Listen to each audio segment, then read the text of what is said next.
আমাকে বিয়ে করলা কেন? আমার তো একটা হাত নেই। মা বলেছে। আরে তোমার মা বলেছে তাই বলে একটা প্রতিবন্ধী মেয়েকে বিয়ে করে ফেলবা?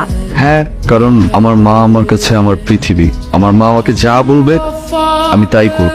জীবনে কোনোদিন আমি আমার মায়ের কথার অবাধ্য হইনি, আর কোনোদিন হবও না। আজকের পর থেকে তোমাকে তোমার মার কথার অবাধ্য হতে হবে। আজকের পর থেকে তুমি শুধুমাত্র আমার কথা মতো চলাফেরা করবা। এইসব কি? আমার মা তো আমাকে বলছিল তোমার এক হাত নেই।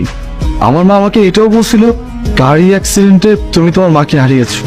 প্রথমটা মিথ্যা, মা নেই, দ্বিতীয়টা সত্য। তবে কার অ্যাক্সিডেন্ট নয়, ছোটবেলা থেকে আমার মা নেই। তোমার বাবা এত বড় মিথ্যা কথা বলে তোমার সঙ্গে আমার বিয়ে দিল কেন?